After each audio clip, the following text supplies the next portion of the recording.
Bismillahirrahmanirrahim. Bismillahirrahmanirrahim. Assalamualaikum warahmatullahi wabarakatuh. Waalaikumsalam warahmatullahi wabarakatuh. Alhamdulillahirabbil alamin. Alhamdulillahilladzi bi ni'matihi tatimmus shalihat. Alhamdulillahirabbil alamin. Puji syukur kehadirat Allah Subhanahu wa taala, Tuhan yang maha baik, Tuhan yang maha bijaksana, Tuhan yang maha memberi rizki, Tuhan yang maha segala-galanya, yang pagi hari ini memberikan kita kesempatan sehat, kesempatan sempat waktu ya, untuk kita bisa bertolabul ilmi kembali di Kutab Al-Fatih Yogyakarta. Saya ucapkan selamat datang kepada ummahat semuanya, yang saya yakin sebagai seorang perempuan, sebagai seorang ibu, sebagai seorang emak, sebagai seorang bunda, sebagai seorang umi, apapun julukannya, apapun panggilannya, pasti pada pagi hari biasanya dipadati dengan berbagai aktivitas, baik yang bekerja di dalam rumah sebagai full time mother atau ibu rumah tangga, ataupun yang memiliki aktivitas di luar rumah. Pasti pagi hari sudah dipadati dengan berbagai aktivitas, menyiapkan sarapan, menyiapkan bekal, menyiapkan kudapan dan lain sebagainya. Tapi alhamdulillah mudah-mudahan diberikan Allah kelonggaran waktu dan juga ya keinginan ya. Kalau tidak ada keinginan juga tidak akan sampai ke sini. Alhamdulillah diberikan keinginan, diberikan kesempatan untuk berkumpul bertolabul ilmi. Dan hari ini insya Allah kita akan membahas sebuah surat yang memang di dalamnya banyak berisikan tentang perempuan, banyak berisikan tentang wanita, banyak berisikan tentang keluarga. Dan ketika ayat-ayat di surat tersebut yang banyak berisikan tentang hukum-hukum itu kita jalankan, insya Allah akan hadir cahaya dalam diri kita. Dan ketika cahaya hadir dalam diri seorang ibu, dalam diri seorang wanita, insya Allah cahaya itu juga akan terpancar di keluarganya. Karena seorang ibu, seorang wanita adalah ratu di keluarga, adalah insya Allah pemancar cahaya di keluarga bagi suami dan juga bagi anak-anaknya. Salawat dan salam senantiasa kita junjungkan kepada Nabi besar Muhammad Sallallahu Alaihi Wasallam, yang karena kegigihan beliau, pantang menyerah, berdakwah dengan segala halangan, beliau tetap maju, pantang mundur, hingga sampai saat ini kita termasuk salah satu orang yang alhamdulillah dikaruniai nikmat iman, nikmat Islam di dada kita, yang insya Allah tetap kita simpan hingga nanti hari pembangkitan ya. Amin amin ya rabbal alamin. Baik bunda-bunda, surat apakah tadi yang sudah saya singgung sejenak yang berisikan tentang cahaya? Pasti bunda-bunda juga sudah tahu ya. Surat ke-24 dalam Al-Quran, surat Madaniyah, yaitu surat An-Nur. Dan alhamdulillahirrabbilalamin, pagi hari ini insya Allah kita akan melanjutkan pembahasan surat An-Nur, tafsir surat An-Nur, yang akan dibersamai oleh Ustadz Ahmad Khairul Razikin LC. Kepada beliau kami persilakan. Bismillahirrahmanirrahim. Assalamualaikum warahmatullahi wabarakatuh. Alhamdulillahirabbil alamin, wassalatu wassalamu ala sayyidil mursalin wa khatamin nabiyyin wa ala alihi wa ashabihi wa man sara ala nahjihi wa man ihtada bihadihi wa man istanna bisunnatihi ila yaumiddin. Qala Allah Ta'ala fi kitabihil karim, a'udzu billahi minasyaitonir rajim. Ya ayyuhalladzina amanu taqullaha haqqa tuqatih wa la tamutunna illa wa antum muslimun. Amma ba'd, Allahumma anfa'na bima 'allamtana wa 'allimna ma yanfa'una wa zidna 'ilman nafi'an. Allahumma ij'alil Qur'anal 'azima rabi'a qulubina wa nura sudurina wa jalaa'a ahzanina wa dhahaba humumina wa sa'iqana ila jannatika jannatin na'im bi rahmatika ya arhamar rahimin. Ayyuhal ummahat, para bunda yang dimuliakan Allah Subhanahu wa taala, dan juga para ustadzat yang ada di majelis ini. Alhamdulillah, bersyukur kita hadirat Allah Subhanahu wa taala, di pagi hari ini kembali kita diizinkan oleh Allah untuk bermajelis ilmu. Tentu ini merupakan suatu kenikmatan yang besar yang Allah berikan kepada kita, karena nikmat thalabul ilmi ini nikmat yang tiada bandingannya sebenarnya. nikmat yang luar biasa yang Allah berikan kepada kita selaku manusia. Sebagaimana yang disampaikan oleh Imam Ahmad hafizahullah taala, rahimallahu taala, Imam Ahmad bin Hanbal, beliau mengatakan, talibul ilmi la ya'diluhu syai'un. Penuntut ilmu itu tidak ada yang membandinginya. Liman sahat niyatuhu, bagi yang benar niatnya. Qalu, maka Imam Ahmad ditanya, kaifa tasluhun niyah ya Aba Abdillah, bagaimana niat itu bisa dianggap sebagai niat yang benar wahai Abu Abdillah? Beliau menjawab, yanwi raf'al jahli an nafsihi wa an ghairihi. Jadi ada dua sebab orang yang mendapatkan kemuliaan sebagai thalabul ilmi yang tidak ada bandingannya adalah ketika dia menuntut ilmu dengan niat raf'al jahli an nafsihi, mengangkat kebodohan dari dirinya. Jadi niatkan dari rumah ibu semuanya bahwa kita di sini berthalabul ilmi. Nanti niat-niat yang lain di belakang ya. Niat awal kita berthalabul ilmi. Yang kedua, raf'al jahli an ghairihi, berniat untuk mengangkat kebodohan dari orang lain. Nah, ini berarti niatnya selain nanti mendapatkan ilmu, niatnya adalah untuk mengamalkan ilmu, menyalurkannya kepada orang lain. Nah, ini seperti nikmat para asatidz dan ustadzah ya.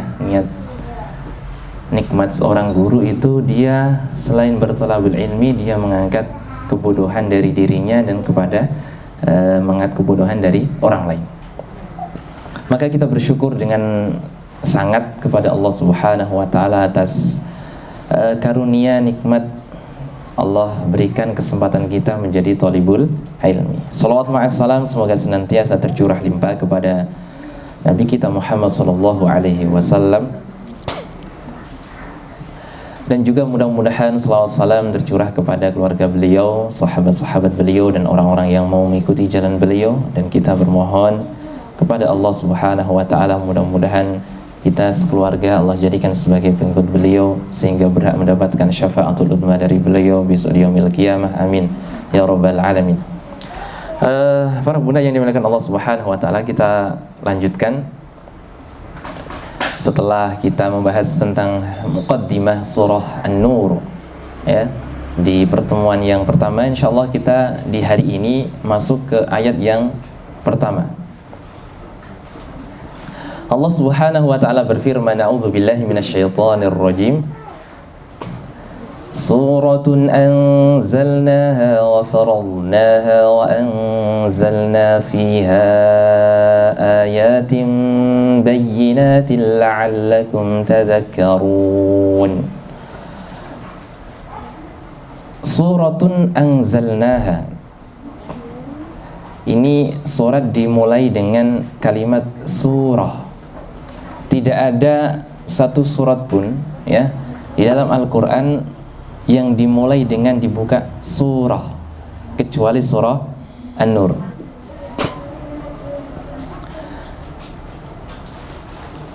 Sehingga di ayat ini ada beberapa pelajaran nanti ya. Pelajaran yang pertama adalah bahwa surat ini memiliki keistimewaan dibanding surat yang lain. Semua surat istimewa Bu ya. Tapi karena surat ini dimulai dengan kata suratun, menunjukkan dia pasti memiliki keistimewaan. Karena berbeda. Sesuatu kalau berbeda dengan yang lain, artinya dia menunjukkan ada keistimewaan, ada kelebihan lah gitu ya, yang perlu diperhatikan dan dicermati. Suratun anzalnaha. Kitab yang saya baca ini namanya kitab Aunur Rahman fi Tafsir Al-Quran li Syekh Dr. Sulaiman bin Ibrahim bin Abdillah Al-Lahim. Kitab yang ditulis selama 30 tahun ya. Dan baru-baru ini viral karena berjilid-jilid kitab tafsirnya ya. Dan di sini beliau mengatakan hadhi surah wa fi tankiri surah. Surat ini dibuka dengan kalimat surat, dan surat itu menunjukkan nakirah. Karena kalau tidak nakirah biasanya dimulai dengan al. Itu ya kalau belajar bahasa Arab. Suratun berarti bentuknya nakirah, bentuknya umum. Kalau as-surah itu spesifik. Saya mengatakan baitun rumah, berarti rumah umum. Tapi kalau al-baitu rumah tertentu, yang mungkin saya sudah memahaminya atau lawan bicara saya sudah memahaminya. Tapi kalau di sini disebut suratun nakirah, menunjukkan tafkhimun wa ta'zimun li sya'niha, menunjukkan kebesaran dan keagungan surat ini. Sehingga padahal suratnya jelas ya kan? Surat apa ini? Surat An-Nur, tapi penyebutannya di awal suratun anzalnaha, surat yang kami turunkan. Maka benar tadi yang disampaikan oleh MC kita. Saya seperti mendengar sebuah berita kalau beliau menyampaikan gitu ya. Nah, saya kayak mendengar berita apa gitu ya, di radio atau di TV gitu ya. Masya Allah. Jazakillah Bu ya.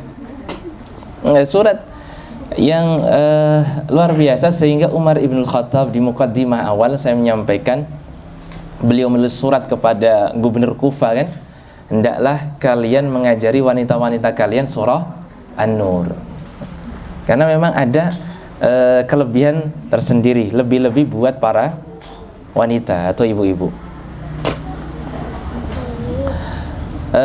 Surah itu artinya secara bahasa di sini dikatakan ar-rif'ah wasyaraf. Surat itu artinya sebenarnya itu ketinggian. Surat itu secara bahasa artinya itu rif'ah, tinggi, wasyaraf, mulia.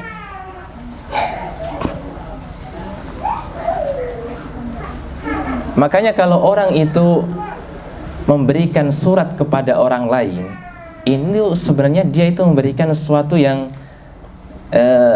besar begitu ya.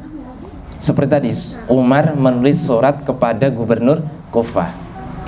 Surat sendiri itu sesuatu yang besar gitu ya. Maka tidak boleh diremehkan. Maka kalau jenengan mendapatkan sebuah surat, itu sebenarnya anggaplah itu sesuatu yang besar. Pasti di dalamnya ada sesuatu yang penting yang harus kita ketahui, yang mau disampaikan kepada diri kita yang menerima surat. Sehingga dulu mungkin zaman belum ada WA, belum ada telepon ya kan, surat-suratan ya kan gitu ya. Dari saudaranya ke saudaranya, dari mungkin kalau zaman-zaman anak muda gitu ya, dari pasangannya ke pasangannya kan gitu ya. Apabila membaca, Masya Allah, dipenuhi dengan rasa yang haru, menerimanya saja luar biasa haru kan gitu ya. Karena tadi surat itu secara bahasa itu rif'ah wa syaraf.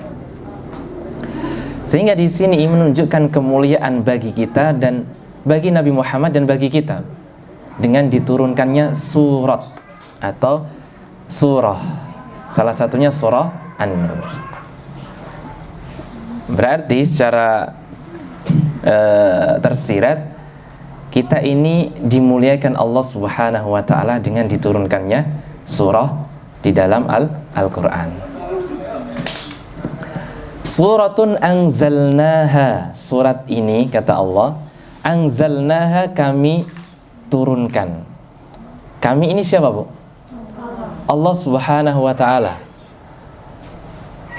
Menunjukkan bahwa surat atau Al-Qur'an itu diturunkan dari sisi Allah Subhanahu wa taala. Artinya dia kalamullah. Kalau dia dicipta, maka Allah mengatakan suratun khalaqnaha. Tapi anzalnaha kami turunkan. Ya, para ulama mengatakan kami turunkan dari sisi kami, maksudnya apa? Kalamullah, kami firmankan.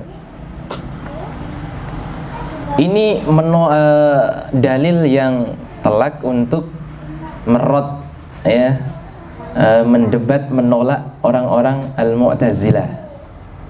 Mereka mengatakan bahwa Quran itu makhluk, Quran itu ciptaan Allah Subhanahu wa ta'ala. Padahal yang benar menurut pendapat Ahlus Sunnah wal Jamaah, Al-Quran itu adalah kalamullah, firman Allah. Itu berarti kan ya, bukan ciptaan Allah, bukan makhluk. Seperti saya berbicara seperti ini, apakah saya menciptakan pembicaraan? Kan enggak kan? Ini kan pembicaraan saya kan, begitu kan? Bukan saya menciptakan pembicaraan. Seperti Allah Subhanahu wa ta'ala ketika berfirman, itu adalah firman, kalamullah.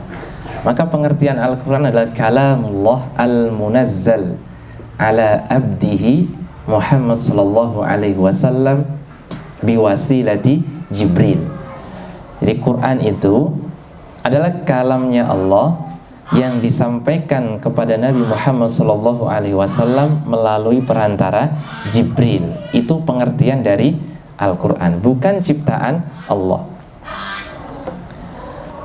Di zaman Mu'tazilah, Imam Ahmad bin Hanbal lagi-lagi ya, beliau dipaksa untuk mengatakan bahwa Al-Quran makhluk.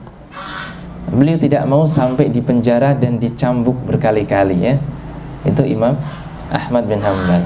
Namun tetap beliau tidak mau mengatakan bahwa Al-Quran adalah makhluk, karena memang Al-Quran adalah kalamullah, firman Allah Subhanahu wa ta'ala. Jelas Bu ya?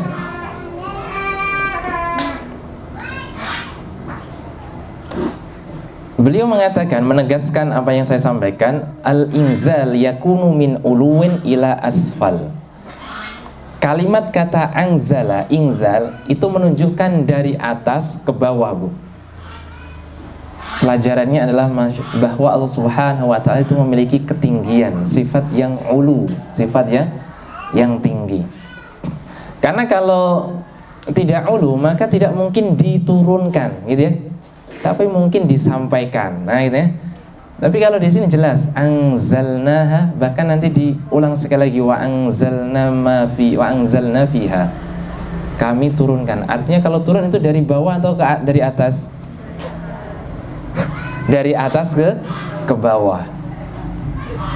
Maka dalam surah Thaha, Ar-Rahmanu 'alal arsyistawa, karena al-arsy itu di atas langit yang ketujuh.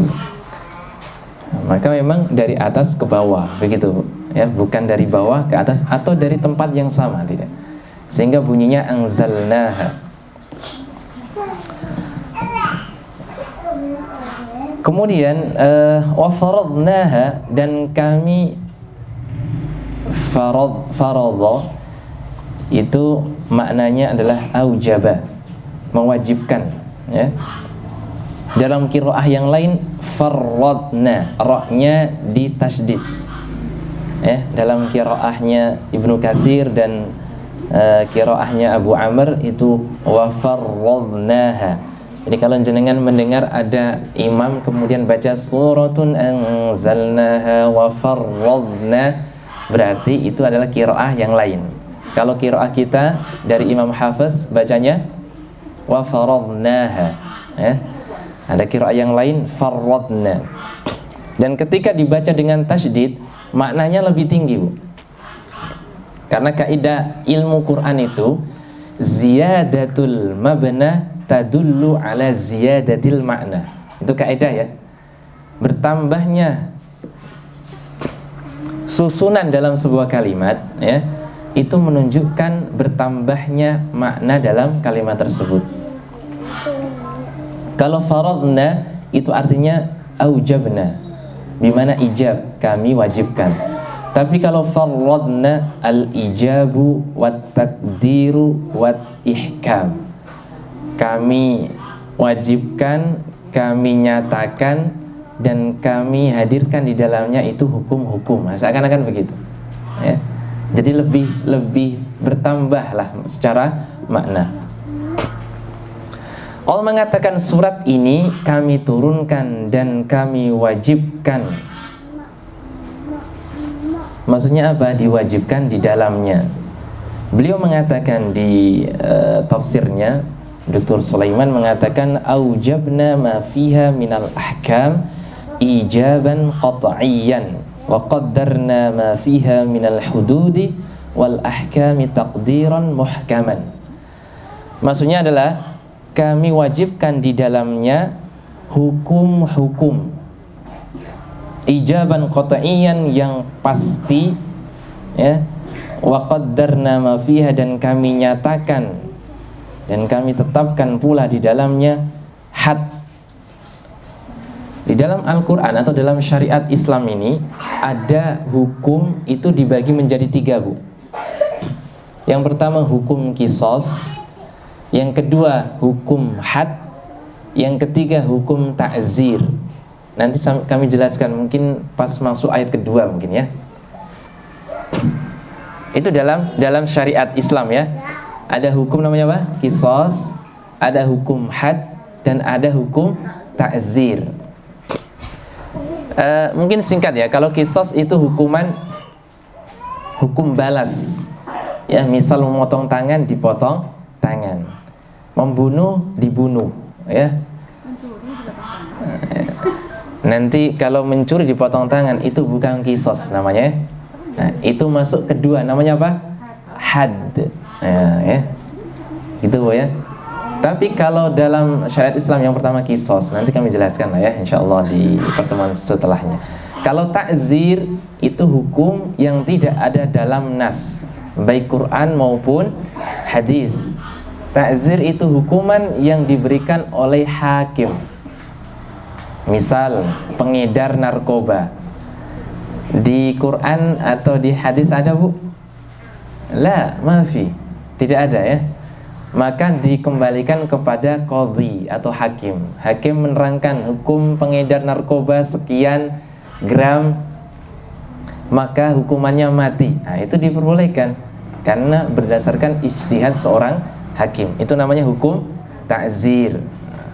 Jadi jangan salah Bu ya. Ada hukum qisas. Masya Allah, perlunya ya kita untuk belajar.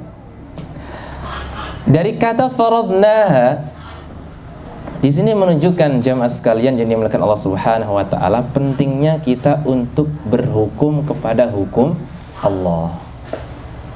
Berarti berhukum kembali kepada hukum Al-Qur'an.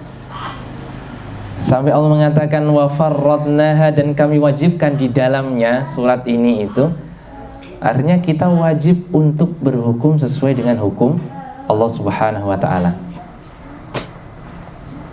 Dan tidak boleh kita mengambil hukum selain hukum Allah Subhanahu wa taala.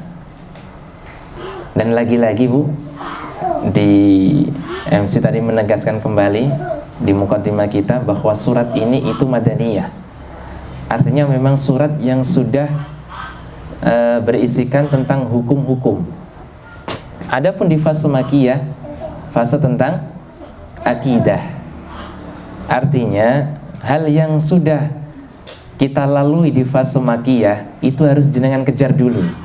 Sehingga ketika ada hukum yang Allah sampaikan, tidak lagi kami mendengar dan kami pikir-pikir dulu, ya. Tapi kami mendengar dan kami taati. Karena yang fase 13 tahun harus jenengan kejar dulu ya. Silakan dikejar tentang fase penguatan iman, fase tentang akidah. Tapi kalau anak-anak kita, biar mereka menikmati fase makiyah dulu Bu. Ya.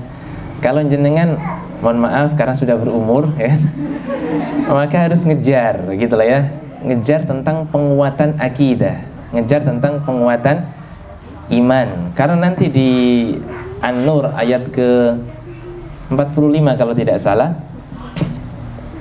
ya, Allah nanti akan mengabarkan tentang kabar gembira kepada orang-orang yang beriman dan beramal soleh dengan ditetapkannya nanti syariat. Artinya hukum syariat ini itu bisa dicapai Bu kalau sudah ada keimanan dan amal soleh. Nanti ya nanti insya Allah kalau kita sudah sampai ayatnya. Dan ini menegaskan Bu bahwa syariat itu bisa ditegakkan kalau masyarakatnya itu sudah ahli tauhid. akidahnya sudah kuat, keimanannya. Maka yang diajarkan kepada anak kita itu tentang iman kepada Allah. Pasti itu ya kan, iman kepada hari akhir. Kadang kita itu mbok yo ganti iman gitu kan. Enggak Bu, di itu dulu ya. Ya, itu dulu dikuatkan. Ya. Anak-anak itu dikuatkan tentang keimanan. Karena syariat itu sulit untuk dihadirkan, dan Allah tidak hadirkan syariat itu. Maksudnya muslimin bisa melakukan syariat dengan baik dan benar, dan kita aman melakukan syariat itu kecuali dimulai dengan keimanan dan amal soleh. Maka tidak bisa, mohon maaf, yang kemudian berdakwah lewat maaf ya, maksudnya perpolitikan atau lewat demo. Nah, itu nggak bisa. Tegakkan syariat nggak bisa, karena masyarakatnya belum. Apakah itu baik? Baik, dan bisa membantu insya Allah ya kan, berdakwah lewat politik. Tapi kalau inginnya adalah tegaknya syariat Allah di muka bumi itu, tidak mungkin kecuali harus hadirnya keimanan dan amal soleh dulu. Nanti di surah An-Nur ayat yang ke-45 insya Allah. Dan itu yang diyakini oleh guru kita Ustaz Budi Asari, bahwa untuk menghadirkan kembali peradaban mulia itu harus mendidiknya dari awal ya, dididik tentang keimanan, tentang adab mereka, tentang ilmu, nanti baru kemudian syariat Allah itu akan mudah dijalankan di bumi ini. Tapi kalau tidak, sulit. Wallahu alam, bisa atau tidak, tapi sangat-sangat sulit sekali kalau kita mempelajari tentang sirah dan juga ayat-ayat Allah Subhanahu wa taala. Gitu ya. Ini memang hukum-hukum Allah, tapi ini harus dikejar dulu ya. Syaratnya bisa menghadirkan hukum-hukum Allah atau kita melakukan hukum-hukum Allah itu kalau kita sudah ada keimanan dan amal soleh terlebih dahulu.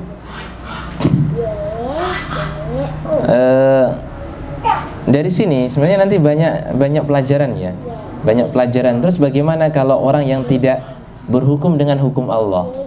Sebelum jenengan tanya Bu, saya sampaikan dulu ya. Mungkin akan ada pertanyaan begitu kan. Terus bagaimana yang tidak berhukum dengan hukum Allah? Padahal di surah Al-Maidah ini sering kan, saya sering lah dapat pertanyaan begitu. Katanya kalau berhukum dengan syariat Allah itu hadirkan dulu keimanan tauhid dulu ya. Terus bagaimana dengan negara atau wilayah yang tidak berhukum dengan syariat Allah? Gimana Bu? Padahal surah Al-Maidah mengatakan apa Bu? Wa man lam yahkum bima anzalallahu fa ulaika humul kafirun. Ayat berikutnya fa ulaika humul zalimun. Ayat berikutnya di surat yang sama ya, fa ulaika humul fasikun ya kan? Diarani apa? Disebut sebagai kafir, disebut sebagai zalim, disebut sebagai fasik, munafik ya. La ilaha illallah. Terus bagaimana Bu? Ya, bingung. Maka kita kembali pemahaman para sahabat dan pemahaman para ulama kita Bu. Mereka mengatakan al-kufru duna kufrin. Orang yang tidak berhukum dengan hukum Allah, maka mereka kafir duna kafrin, duna kufrin. Kafir tapi bukan kafir. Maksudnya apa? Dia kafir secara tidak melakukan hukum Allah, tapi tidak mengeluarkan dia dari Islam. Maksudnya begitu. Faham nggak? Itu yang dimaksud dengan kufrun duna kufrin.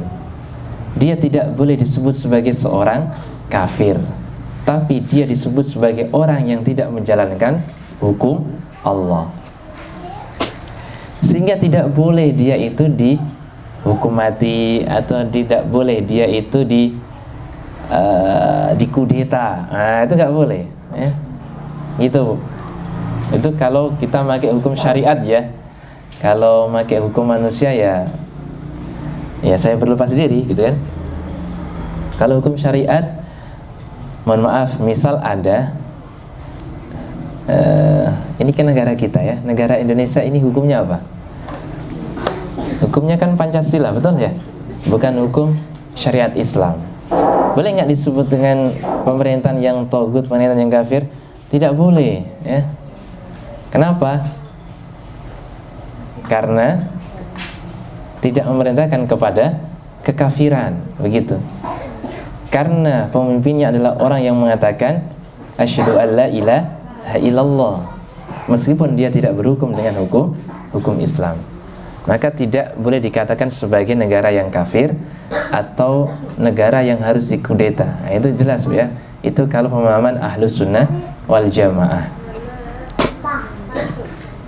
Ya. Kenapa begitu? Berdasarkan hadis Nabi Shallallahu Alaihi Wasallam. Ya, Nabi Shallallahu Alaihi Wasallam disampaikan oleh Ubadah bin Samit. Ubadah bin Samit saat itu sakit lumayan parah. Kemudian dijenguk oleh beberapa sahabatnya. Maka sahabatnya mengatakan, ya Ubadah, aslahakallah, semoga Allah memperbagus keadaanmu. Maksudnya apa? Allah sembuhkan dirimu. Ini penting Bu ya, ini tolong diperhatikan dan difahami. Maka sahabat yang menjenguk Ubadah bin Samit mengatakan, ya Ubadah, semoga Allah memperbaiki dirimu, menyembuhkanmu, dan sampaikanlah hadis-hadisan. Sampaikanlah kepada kami sebuah hadis yang dengannya Allah berikan nikmat kepadamu. Maka Ubadah, ini boleh Bu ya, jenengan jenguk orang sakit, ya kan? Kemudian yang sakit itu, tolong dong Kak berikan kami nasihat, nggak apa-apa Bu ya. Kecuali kalau ada dari dokter ya, jangan diajak bicara banyak-banyak. Berarti jangan Bu.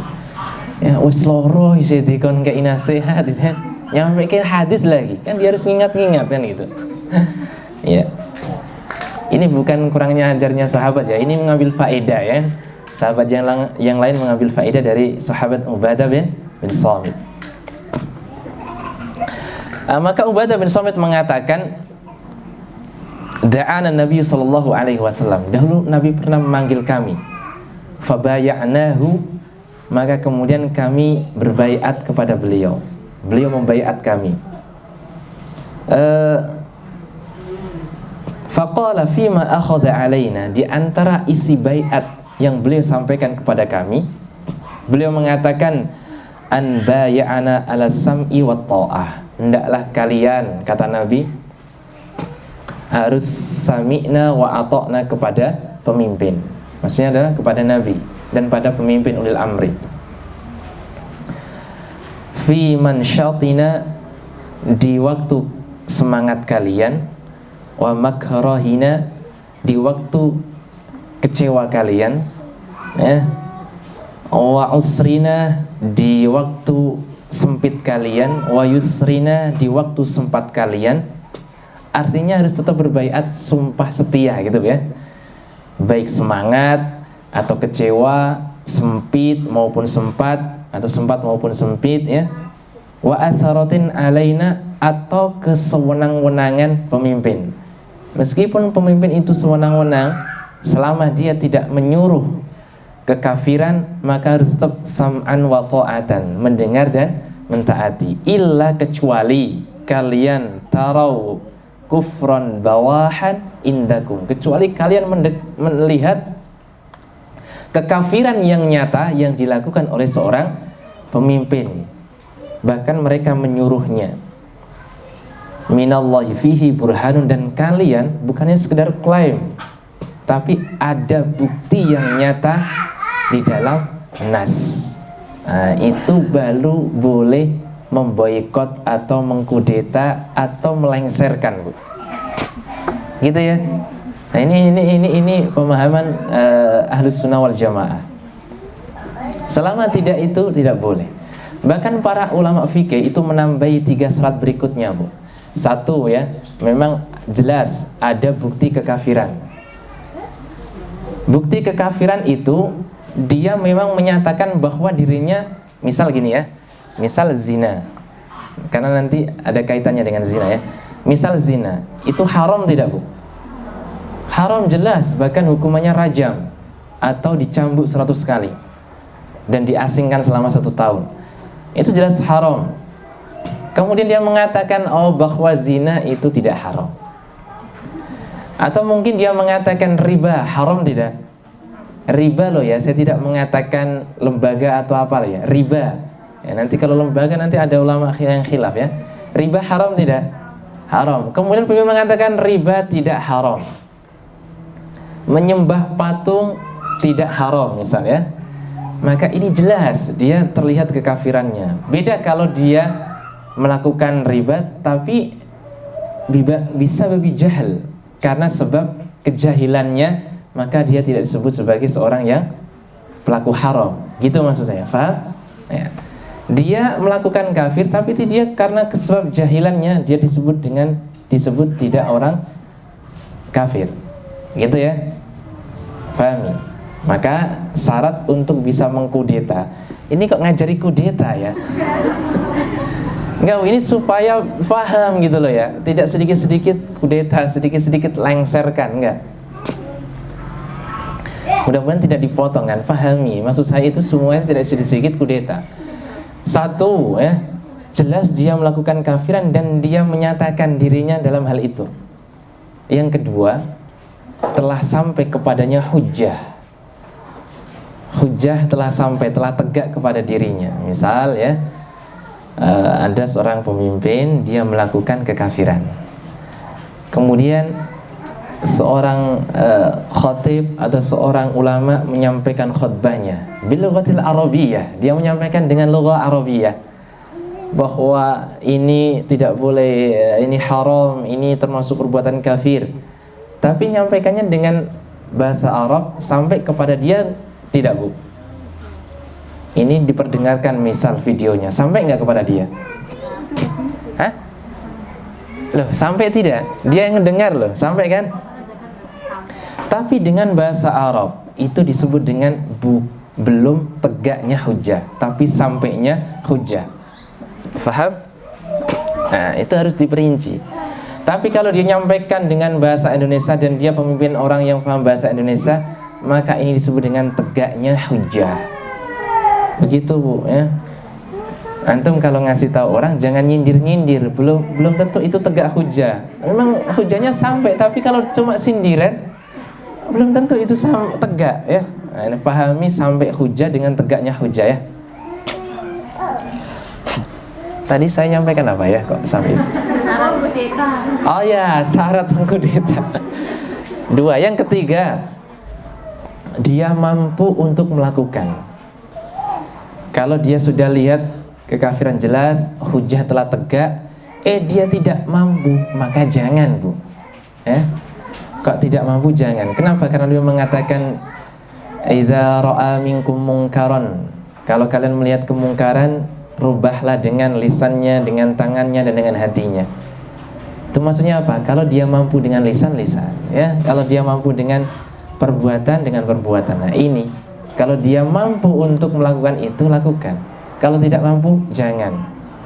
Berarti harusnya apa? Hijrah dia atau menyendiri. Yang keempat, syaratnya, 4 syarat ini harus dimiliki. Kalau salah satu hilang tidak boleh. Yang keempat, dia harus memandang bahwa madharat, fitnah yang ditimbulkan dari melakukan kudeta itu harus lebih kecil daripada fitnah sebelum melakukan kudeta. Kalau dia sudah timbang-timbang nanti kudeta kok nyawa kaum muslimin lebih banyak yang tumbang, yang hilang, atau kerusakan terjadi lebih banyak, maka haram untuk melakukan kudeta. Syarat 4 ini, Bu, tidak boleh hilang kalau mau melakukan kudeta, Bu. Jelas, Bu ya? Ini gitu ya. Malah bahas itu ya, gak apa-apa karena ini jelas. Wafarradna, kata Allah, farradna, dan kami wajibkan di dalamnya. Kita harus berhukum kepada hukum Allah ya. Meskipun terlambat, tidak boleh kami mendengar dan kami pikir-pikir dulu. Wa anzalna fiha ayah, dan kami turunkan fiha di dalamnya ayah. Ayat itu jamak dari ayah. Bukan bahasa Indonesia ya. Bukan bahasa Indonesia. Tapi ayatun artinya alamah, tanda. Maksudnya apa? Surat ini kami yang telah menurunkannya dan kami telah mewajibkan di dalamnya mewajibkan di dalamnya hukum-hukum had, hukum-hukum qisas dan juga hukum-hukum yang dilakukan oleh hakim, takzir tadi. Boleh karena mereka mendapatkan kebolehan dari syariat. Wa anzalna fiha ayah, dan kami turunkan di dalam Al-Qur'an itu ayatun, tanda-tanda kebesaran Allah Subhanahu wa taala. Tanda-tanda kebesaran Allah Subhanahu wa taala itu yang qasimu ila qismain, dibagi menjadi dua. Yang pertama ayah kauniyah. Yang pertama adalah ayat kauniyah. Ayat kauniyah itu apa? Ayat kauniyah adalah kullu ma bathahu Allahu wa khalaqahu fi hadzal kaun.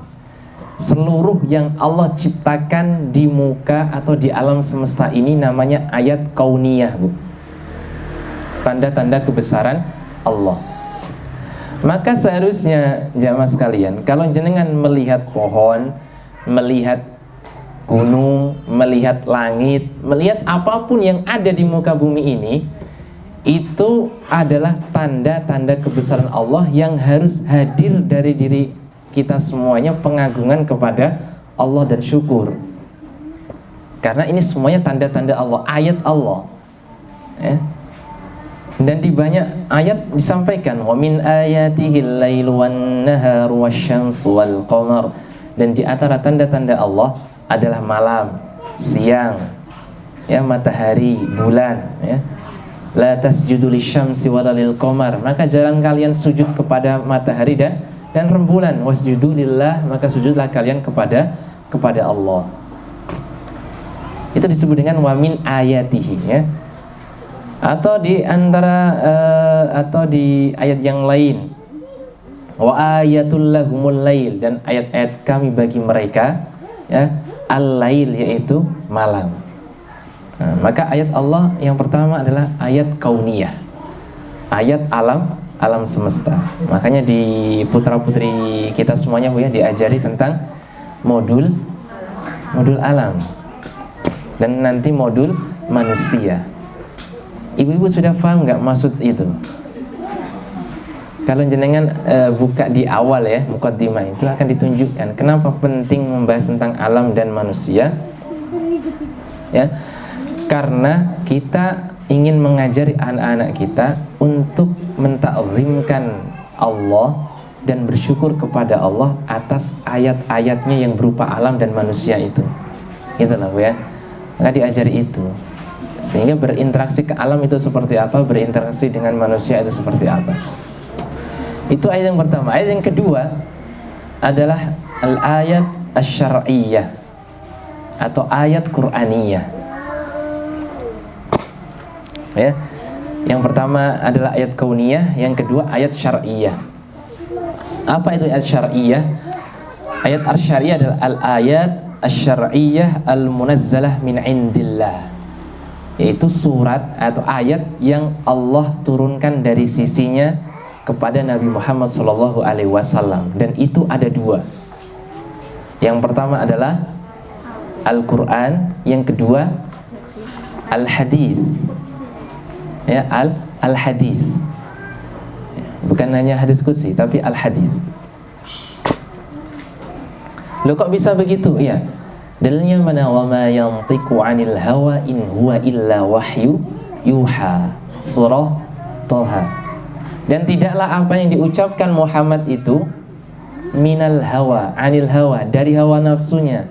In huwa illa wahyu yuha, kecuali yang diucapkan itu adalah wahyu yang diwahyukan. Jadi Nabi Muhammad itu tidak pernah berkata dari hawa nafsu, Ibu. Dan para ulama mengatakan yang dimaksud adalah Al-Quran dan Al-Hadis. Itu berarti ayat yang kedua. Wa anzalna fiha ayatin bayyinat, dan kami turunkan di dalamnya ayat-ayat atau tanda-tanda kebesaran kami baik kauniyah maupun syar'iyah, bayyinatin yang jelas. Bayyinat artinya bayyinat itu adalah dhahara wa tadha, jelas dan gamblang, Bu. Bahasa Arabnya punggung itu apa, Bu? Dhahrun, ya. Dhahrun itu artinya punggung. Kenapa punggung disebut dengan dhahrun? Karena dia jelas, ditutupi pakai apapun orang akan tahu itu loh punggungnya, gitu kan? Pakai tas pun tas yang digendong di punggungnya itu loh, jelas, Bu, ya. Nah, itu namanya dhahrun, punggung. Jadi ayat-ayat Allah yang nampak di muka bumi itu jelas menunjukkan keagungan Allah. Ayat-ayat dalam Al-Quran atau Al-Hadis jelas menunjukkan keagungan Allah Subhanahu wa ta'ala. Artinya begitu. La'allakum tadhakkarun. Mudah-mudahan kalian semua ingat. Jadi surat An-Nur ini dibuka, Bu, dengan mukaddimah yang luar biasa sebelum kita masuk ke dalam hukum-hukum yang ada di dalamnya. Sudah yakin, Bu, kalau hukum dari Allah itu harus kita samina wa ata'na? Nah, ya. Dibuka dulu. Ini surat loh, jelas kami yang turunkan kata Allah, dan kami wajibkan di dalamnya, dan kami turunkan di dalamnya tanda-tanda kebesaran kami. Artinya kalau Allah sampaikan di dalam Al-Quran itu menunjukkan tanda-tanda kebesaran Allah yang tidak boleh kita sepelekan. Apalagi nanti kita pikir-pikir dulu lah. Nah, itu model orang sekarang begitu, ya. Kalau disampaikan ayat itu, sebentar, tak kami pikir-pikir dulu. Tapi ya gitu, ya. Itu surat Al-Baqarah dan surat An-Nur, dan ditutup la'allakum tadhakkarun, mudah-mudahan kalian ingat. Ingat apa? Ingat akan kemahabesaran Allah, ingat akan keagungan Allah, ingat akan Allah lah yang menurunkan hukum-hukum di dalam Al-Quran sebelum kita nanti masuk. Kenapa begitu? Karena berat surat An-Nur ini berat, Bu. Hukuman yang dibahas dalam surat An-Nur ini berat. Baru ayat yang kedua itu berbicara tentang cambuk, ya. Bahkan nanti kalau kita baca tafsir ulama berbicara tentang rajam. Rajam itu apa? Rajam, ya. Lemparan sampai mati, ya. Itu berat. Kalau tidak kita yakini dulu bahwa ini tujuannya adalah supaya kita ingat kemahabesaran Allah, maka sulit untuk menerima hukum-hukum berikutnya. Tapi itu mungkin yang bisa kita pelajari di hari ini, karena surat An-Nur ayat yang kedua itu nanti pembahasannya panjang, butuh waktu yang panjang 1 jam sendiri, gitu, ya.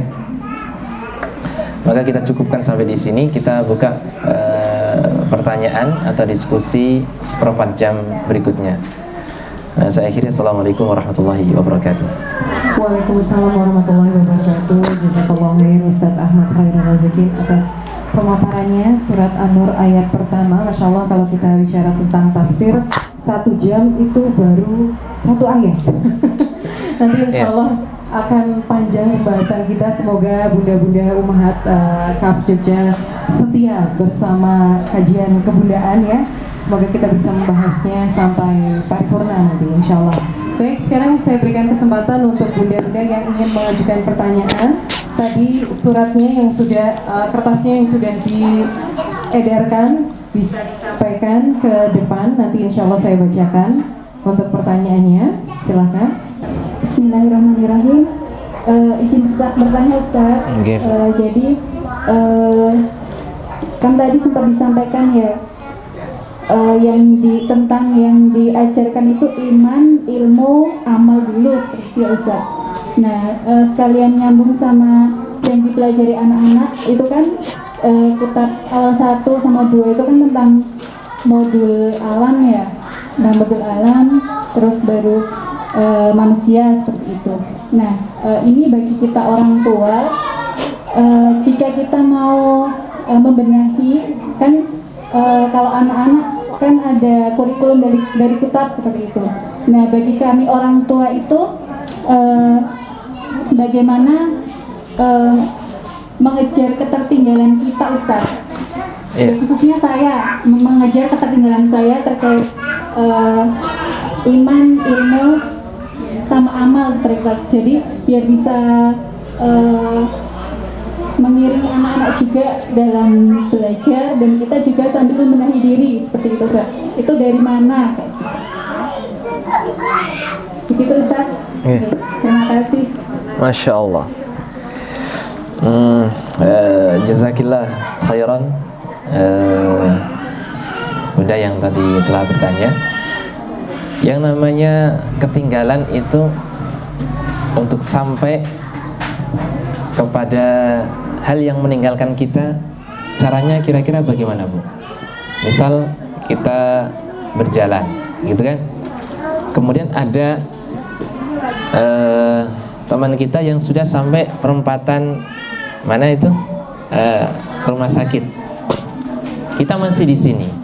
Kira-kira untuk sampai ke sana gimana Bu? Jalan biasa? Jalan biasa, naik motor, atau supaya cepet apa? Yes, kalau pesen dulu kan lama juga kan? Mungkin minjem motor atau suruh ngantar temennya kan begitu. Artinya harus mengejar Bu. Ya, kalau mengejar itu tidak sama dengan berjalan. Ya, artinya harus mengejar. Caranya apa? Ya beda dengan anak-anak yang harus mengikuti proses sedikit-sedikit ya. Modul alam itu dipelajari sampai 2 tahun ya. Misal begitu loh ya. Di kutab awal 1 sudah modul alam, awal 2 modul alam lagi gitu kan. Orang tuanya mungkin bosan ya, tapi anak-anak insya Allah tidak, karena akan ada ilmu lagi begitu. Nikmati prosesnya. Kalau jenengan ya tidak begitu modelnya, ya harus mengejar itu. Dengan cara apa? Ya tadi, banyak kemudian menghadiri majelis ilmu ya kan, kemudian mempelajari tentang ilmu syariat seperti apa, harus dikejar melalui media online atau langsung kemudian berguru kepada seorang gitu. Jadi langsung ya. Di samping itu, selain belajar ilmu syariat, belajar ilmu muamalah, belajar ilmu keseharian kita, apa gitu caranya Bu? Kalau anak-anak santai dulu, nggak perlu diajari muamalah kan? Maksudnya begitu, ya, maksudnya begitu. Biar mereka menikmati dulu ilmu. Nah, kalau jenengan tidak boleh tidak nikmat dengan ilmu, ya. Ada pertanyaan kepada seorang ulama besar itu, Pak Syekh, bagaimana mengatasi kebosanan dalam menuntut ilmu? Padahal dia orang yang sudah tua gitu loh. Maka beliau mengatakan 2 hal ya, yang Anda lakukan. 1, melawan kebosanan Anda, maksudnya apa? Sabar. Yang kedua, tinggalkan sabar, tapi Anda akan bodoh selama-lamanya. Nah gitu Bu. Masya Allah. Artinya apa? Harus ada itu. Pasti bosan, pasti capek, masih banyak hal yang, tapi harus dilawan itu ya. Harus dilawan dengan cara apa? Mengejar tadi Bu. Masa sudah umur sekian setengah hidup misalnya, hidup kita kan rata-rata kan 60 sampai 70 tahun. A'mar ummati ma baina 60 ila 70 wa aqalluhum man yujawiz zalik, kata Nabi. Umur umatku itu ada 60 sampai 70. Sedikit sekali yang sampai kepadanya atau melebihinya. Kalau kita sudah 30 tahun, bahkan ada yang 40 tahun, 50 tahun, ya kan? Artinya tinggal sebentar lagi Bu. Maka kita harus mengejar gitu ya. Mengejar, belum bisa baca Al-Quran, ikut tahsin misalnya gitu ya. Dikejar. Jenengan rata-rata bermuamalah, pelajari hukum muamalah langsung, apa gitu. Mana yang haram, mana yang boleh, mana yang tidak boleh. Kemudian jenengan harus sholat, maka kejar hukum sholat itu. Tidak bisa santai-santai ya. Hukum sholat dari mulai takbir hatta taslim sampai salam harus jenengan kejar. Mana gerakan-gerakan yang salah, wudunya seperti apa, harus dikejar. Kalau anak-anak kan santai dulu kan ya, belajar tentang toharo dulu, nanti belajar tentang sholat kan begitu. Tapi kalau jenengan, kita orang yang sudah dewasa tidak boleh itu, maka harus ngejar. Begitu Bu ya. Wallahu ta'ala alam.